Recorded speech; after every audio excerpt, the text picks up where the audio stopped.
Je vous remercie, Monsieur le Président, Monsieur le Vice-président, chers collègues. Alors, le premier constat à la lecture du programme 207, c'est que globalement, c'est un maintien des moyens financiers en ce qui concerne l'agriculture. Et je tiens à souligner cet effort. Donc, ce maintien des moyens dans un contexte de budget resserré, où certains programmes ont vu leurs moyens très sensiblement diminuer. Donc cette observation générale étant faite, je reviendrai sur les différents points que vous avez développés. Mais c'est vrai que cet effort important que le Conseil régional de Bretagne doit apporter à l'agriculture est justifié par la place prédominante de notre agriculture dans l'économie, dans la vie sociale, et également la difficulté, la situation toujours extrêmement difficile et tendue de l'agriculture. Notre agriculture bretonne est confrontée bien évidemment à plusieurs enjeux, mais je vais dégager deux enjeux majeurs qui ont d'ailleurs été évoqués. Le premier étant le renouvellement des générations. Il suffit de voir la pyramide des âges, on l'a évoqué hier lors des débats. Plus de la moitié des agriculteurs aujourd'hui ont plus de 50 ans. Donc c'est un vrai enjeu pour l'avenir de l'agriculture que de travailler sur le renouvellement des générations et l'installation de jeunes agriculteurs. Et autre enjeu essentiel, capital, c'est le revenu agricole. Alors certes, 2017 a vu une amélioration, mais en aucun cas une embellie, et une amélioration par rapport à 2016, qui était une année catastrophique. Mais le revenu agricole reste toujours extrêmement fragile, et les agriculteurs sont toujours dans une situation où beaucoup d'entre eux ne gagnent pas correctement leur vie. Et on est très loin d'envisager des investissements qui seraient pourtant nécessaires. Donc ce sont vraiment les deux points. Et la question du revenu agricole aussi a une incidence sur le renouvellement des générations. Parce que comment un fils d'agriculteur ou une jeune fille voudra s'engager dans l'agriculture quand elle aura vu ses parents trimer, excusez-moi l'expression, pour un revenu dérisoire. Et donc, ce travail sur le revenu agricole est essentiel si on veut attirer de nouvelles générations dans cette profession, que ce soit les générations issues du monde agricole, mais aussi de l'extérieur. Donc la situation est toujours extrêmement préoccupante. Alors, sur les différents points, vous avez évoqué donc cette question des moyens mis en œuvre par la région Bretagne pour soutenir l'installation des jeunes agriculteurs. Définition du jeune agriculteur qui va au-delà un petit peu de la définition que nous avons dans la société civile. Le jeune agriculteur est encore jeune, presque jusqu'à 50 ans. En tout cas, il y a les aides, certaines aides, dont les aides accordées aussi par les communautés de communes, s'adressent à des agriculteurs de plus de 40 ans. Il y a donc ces aides-là. Et puis, hier également a été évoqué le schéma directeur régional des exploitations agricoles. Je ne reviendrai pas, mais c'est vrai que le contrôle des structures joue un rôle important. Il est heureux que ce mauvais projet de loi qui a été déposé à la fin du mois de novembre 2017, qui était un non-sens en tout cas pour l'ensemble de la profession, qui allait vers une expérimentation de la suppression de ces contrôles des structures. Il est heureux qu'il se soit abandonné, je ne reviens pas, ça a été évoqué hier. Simplement, juste sur le plan technique, il serait intéressant qu'il y ait des retours d'expérience réguliers. Que ces échanges avec le terrain soient permanents. Certes, il y a eu une grande consultation dans le cadre de l'élaboration de ce schéma directeur et des consultations, mais ce que demandent aussi les agriculteurs, enfin en tout cas les responsables, les uns et les autres qui s'expriment, c'est que ces retours d'expérience se fassent aussi régulièrement. Pour ce qui est des outils de modernisation des productions agricoles, le plan de compétitivité et d'adaptation des exploitations agricoles. Alors c'est un plan qui est intéressant, qui est plutôt bien vu. Et ce sont pas tellement, enfin c'est pas sur le principe des plans que je voudrais apporter des précisions ou des réserves, c'est sur les aspects techniques d'organisation. Donc il est évident qu'il est nécessaire d'accompagner les évolutions des élevages, des exploitations, et la région doit être volontariste en la matière. Alors, la réserve concernerait la lourdeur. C'est ce qui m'est rapporté, c'est la lourdeur administrative dans l'élaboration des dossiers. Vous avez évoqué, Monsieur le Vice-président, l'intérêt pour les acteurs économiques locaux, puisque ce sont eux qui travaillent, qui réaliseront les travaux à mettre en œuvre. Alors, cette lourdeur, c'est dans la nécessité de 3 devis. Parfois, localement, ça peut poser des difficultés. Aussi, ce qui m'a été rapporté, c'est que un agriculteur peut avoir plusieurs projets à mener. Il ne sera pas en capacité forcément d'élaborer un gros dossier pour tout ce qu'il a à mener. Et ce qui serait hors, quand on a déposé un dossier, il n'est pas possible d'en déposer un autre. Ce qui serait intéressant, c'est de permettre une modernisation régulière d'un élevage. En tout cas, c'est ce qui m'a été exprimé, pour répondre aussi, pour correspondre mieux aux capacités des exploitants. Alors, sur l'évolution des productions et ce qui a été évoqué, notamment sur la question de la montée en gamme. Alors, vous l'avez évoqué dans le bordereau, également dans votre prise de parole. Ça a été un sujet aussi développé par un certain nombre d'intervenants.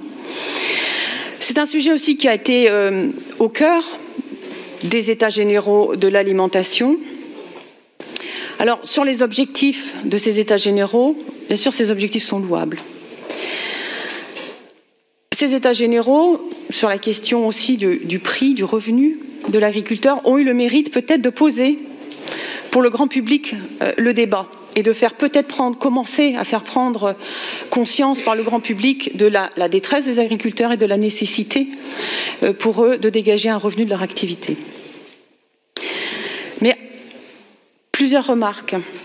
Vous l'avez dit tout à l'heure, ces États généraux, les textes, le projet de loi qui en résulte, sera pris par ordonnance. Or, on voit que même si les objectifs sont louables, sur les dispositifs qui sont envisagés, il y a des inquiétudes, il y a un peu de mécontentement en tout cas. Il y a une mobilisation aussi du monde agricole qui attendait, ou qui attend, que certains dispositifs soient revus. Or, moi, si j'entends réglementation, enfin, loi par ordonnance, eh bien, on chante le débat parlementaire qui est sans doute attendu par la profession agricole.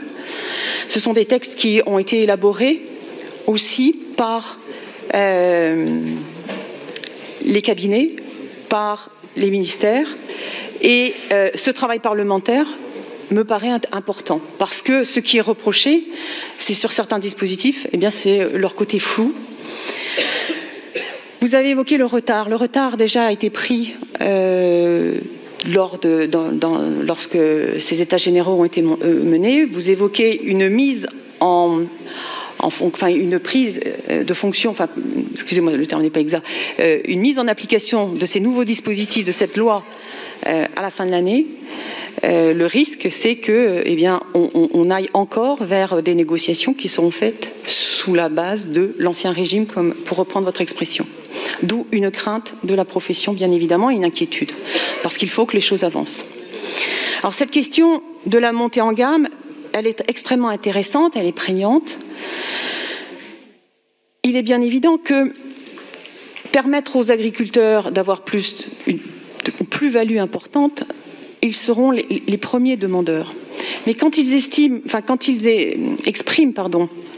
des réserves, ce n'est pas parce qu'ils s'opposent à une évolution des techniques, à une évolution de leurs pratiques. Ils ont la capacité à évoluer, ils l'ont démontré. Mais attention au discours. Et même quand je reprends les termes du bordereau sur ce point, il faut être mesuré. C'est-à-dire qu'il n'y a pas des pratiques qui seraient vertueuses et d'autres qui ne le seraient pas. Quand vous écrivez « Notre région offre une richesse de produits dont beaucoup sont aujourd'hui, par leur qualité supérieure, etc. » Moi, je suis désolée, mais quelles que soient les productions en Bretagne, les productions agricoles, qu'elles soient animales ou végétales, sont d'excellente qualité. Elles respectent les règles, la réglementation applicable, la réglementation française. Et on sait que ces productions agricoles sont remarquables. Donc, il faut faire très attention. Je sais ce que vous voulez dire. Vous voulez dire le consommateur, partie des consommateurs aujourd'hui exprime un souhait de s'orienter vers d'autres produits. Oui. Des agriculteurs aussi font le choix et sont nombreux et réfléchissent aussi à la manière dont ils produisent et sont volontaristes. Il faut les accompagner. Mais dans le discours sur la montée en gamme, il ne faut pas arriver à présenter une image caricaturale, pour reprendre le terme d'un de vos collègues, de l'agriculture bretonne. Et en ce sens, eh bien, je me répète, parce que j'ai eu l'occasion de m'exprimer, il faut être extrêmement vigilant. Et vous évoquez aussi des démarches de reconnaissance de qualité supérieure par la mise en place de cahiers des charges, etc. Voilà, c'est extrêmement important. Alors donc, des réserves, ce n'est pas une réticence, bien évidemment, c'est des réserves sur le résultat escompté. Selon moi, la montée en gamme des produits, elle correspond aux aspirations à la fois d'agriculteurs, de professionnels et aux aspirations de consommateurs, mais ce n'est pas l'alpha et l'oméga de l'avenir de l'agriculture bretonne. L'agriculture bretonne a une vocation très large. Ce sont des agricultures. Les débouchés de l'agriculture bretonne sont très diversifiés et ne répondent pas simplement aux besoins du consommateur breton, vous le savez. Et juste quelques réflexions, je n'irai pas plus loin parce que je pense qu'on aura l'occasion d'échanger sur ce sujet dans les mois et les années à venir. Mais 2 exemples concernant ce scepticisme sur la montée en gamme. Un agriculteur m'explique dans le Finistère, producteur de lait. Il souhaite de lui-même modifier sa pratique et aller vers un lait, alors moi plus le lait type lait de pâturage. Il se rapproche de sa laiterie, qui n'est pas dans le Finistère. Réponse de la laiterie, non, ça ne nous intéresse pas. Ce qu'on va faire, c'est que, ça les intéresse, bien évidemment, ils vont le faire, mais ces cahiers des charges, etc., vont concerner des producteurs de lait dans un rayon proche de la laiterie, avec une image. Alors j'imagine que sur ces produits, eh bien, on aura la vache qui paisse dans le champ. Et donc, il a été répondu à cet agriculteur, du fin fond du Finistère, entre guillemets, eh bien non, vous pouvez continuer à produire du lait dit conventionnel. Donc moi, je me méfie. À qui va profiter la montée en gamme? Et c'est une question qui est posée. Est-ce que c'est simplement du marketing qui va profiter à l'aval?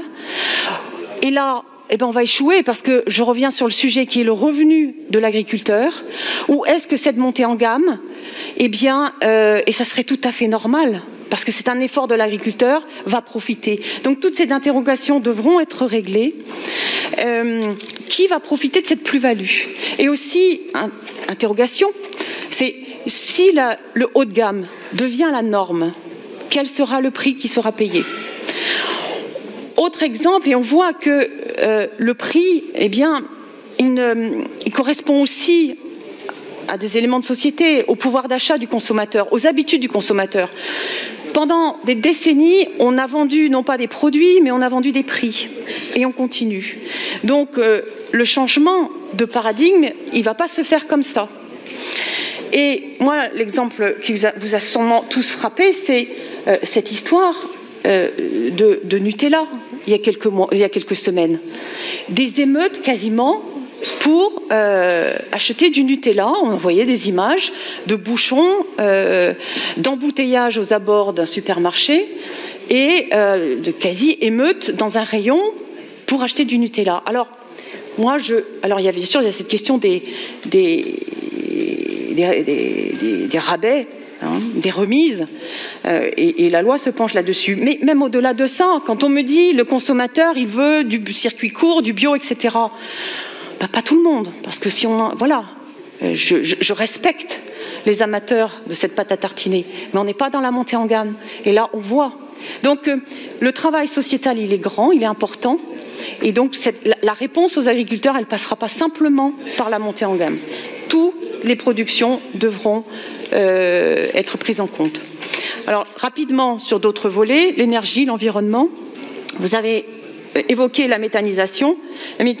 Les agriculteurs, vous le savez, sont partie prenante et veulent être partie prenante dans la transition écologique. Ils l'expriment. La méthanisation a plusieurs intérêts, c'est-à-dire que ça peut procurer un revenu complémentaire nécessaire à un renforcement des exploitations. Et c'est aussi, on le voit dans la manière dont lorsqu'il y a des inaugurations, les agriculteurs ont une fierté à participer à cette transition écologique. C'est aussi l'image et la fierté de leur profession, parce qu'ils ont le sentiment, ils œuvrent aussi, en produisant de l'énergie verte, ils œuvrent aussi pour la planète. Alors juste une interrogation au regard de ce que vous avez dit tout à l'heure. On va surveiller les temps. Hein, excusez-moi. Ouais. C'est pour vous, moi. Je vais être très rapide. Alors, d'habitude, je suis assez courte. Je suis extrêmement brève. Là, j'ai pris un peu plus de temps. Voilà. On va faire du temps annualisé pour les élus aussi. Ouais, peut-être. Il n'y a aucun problème. Voilà. Juste, vous dites que la région réajuste ses critères. C'est un peu flou. Parce qu'il y a des projets en cours, il y a besoin de lisibilité.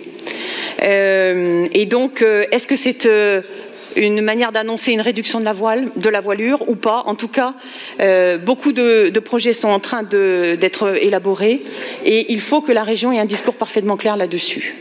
Alors, pour ne pas amputer le temps de parole de mon collègue Marc Le Fur, je vais chanter les observations que j'avais à faire sur la forêt bretonne, mais il y a aussi des éléments, on échangera ultérieurement. En tout cas, en résumé, ce que je dis, c'est que, bien évidemment, nous avons noté le maintien des moyens financiers et c'est la raison pour laquelle nous voterons, sous réserve des observations qui ont été faites. Monsieur le Président, mes chers collègues, Gaël Nicolas a parfaitement résumé notre position, la position de notre groupe sur ce bordereau. Pardonnez-moi. Gaël a parfaitement résumé les choses. Moi, je voudrais évoquer un sujet qui a déjà été abordé, mais qui est extrêmement sensible dans le secteur qui est le mien, c'est le sujet de l'éthique. Attendez, moi j'ai des choses à dire, Monsieur le Président. Je sais que ça peut vous déranger ou déranger certains, et moi j'ai des choses à dire, et je voudrais les dire très sereinement. De quoi s'agit-il? C'est une entreprise, petite entreprise, du secteur de l'économie sociale et solidaire. On a beaucoup parlé du secteur de l'économie sociale et solidaire. Et chacun, autour de cette enceinte, a pu dire son attachement à ce type d'entreprise. C'est une entreprise située à Trémorel, entre Merdrignac et Saint-Main, dans la campagne bretonne. C'est une entreprise de création relativement récente qui souhaite aller vers une certaine originalité, vers l'économie circulaire, vers l'engagement éthique, vers la proximité. Cette entreprise est originale et je sais qu'on a parfois du mal à concevoir l'originalité. Cette entreprise est de petite taille dans un secteur où de grandes entreprises dominent, chacun voit le paysage. Cette entreprise a bénéficié du soutien de la région, il y a eu des délibérations. Le sujet, ce n'est pas les délibérations, c'est l'application de ces délibérations et du soutien également de l'État. Le problème, c'est que ces aides n'ont pas été versées. Cette entreprise connaît aujourd'hui des difficultés. C'est secret pour personne. C'est une entreprise en difficulté. Ce que je souhaiterais, c'est que nous traitions cette entreprise, Monsieur le Président, comme une entreprise en difficulté. Et on sait le faire. On a évoqué Socavol. Il se trouve que j'ai été particulièrement sensibilisé à ce sujet. Moi, j'habite à un peu plus d'1 kilomètre de l'usine Socavol, 75 emplois étaient menacés, il y a une conjonction, et dans cette conjonction de soutien, la région, je parle sous le contrôle du vice-président Martin Meignet, a su être efficace. Et c'est bien. Ces emplois sont sauvés, j'espère que la situation est durable, mais enfin, on a en tout cas progressé. Là, on est dans une situation un peu différente. Je ne voudrais pas que notre collectivité soit perçue à l'égard de cette entreprise comme une collectivité qui accuse, qui dénonce, qui montre du doigt. À l'évidence, il y a eu des erreurs dans cette entreprise. Et les dirigeants de cette entreprise sont prêts à l'admettre. Qui n'a pas commis d'erreur? Quand il y a des difficultés, il y a souvent des erreurs. Mais on n'est pas dans une instruction d'un procès. On est dans la nécessité de sauver une entreprise et de trouver une solution. Quand publiquement un responsable de notre collectivité accuse une entreprise en difficulté, Vous comprenez bien que ceci est entendu des salariés qui, à l'évidence, en sont traumatisés. Ceci est entendu des fournisseurs qui se posent des questions. Ceci est entendu des partenaires. Et chacun le comprendra, ça concourt à la fragiliser cette entreprise. Ce que je souhaite, Monsieur le Président, c'est que ce dossier soit traité à froid. Il ne s'agit pas de vider de vieilles querelles, il s'agit de traiter cette affaire à froid. Une fois de plus, chacun a pu commettre des erreurs. Ce qui est en jeu, c'est 15 emplois. Ce qui est en jeu, c'est 53 agriculteurs qui livrent leur lait et qui, hélas, vu la situation de la conjoncture laitière, n'ont pas d'alternative. Parce qu'aujourd'hui, une exploitation agricole qui va taper à la porte des eaux de laiterie pour dire « je vous propose du lait », elle a peu de chances de trouver un acheteur. Ou s'il trouve un acheteur, ce sera à des conditions très exigeantes au détriment de son activité. Donc ce que je souhaite tout simplement, et c'est le message que je vous porte, et je sais qu'on sait traiter les entreprises en difficulté dans cette enceinte, puisqu'on l'a fait pour Socavol, j'en ai été le témoin. Eh bien, il faut traiter cette affaire à froid, il faut faire en sorte que les passions tombent, il s'agit de régler non pas des vieilles querelles, mais des situations objectives, concrètes aujourd'hui. Je crois qu'on a déjà progressé, Monsieur le Président, puisque vous avez envoyé en direct, et c'est très bien, votre directeur général et votre chef de cabinet pour que cette affaire soit traitée au-delà sur des éléments très objectifs. Maintenant, ce que je souhaite, c'est qu'en exigeant peut-être un certain nombre de contreparties, c'est dans l'ordre des choses, les aides qui ont été allouées par les uns et par les autres, et en particulier par la région, concourent à sauver cette entreprise et donc à sauver ses emplois et à sauver ses agriculteurs. Merci.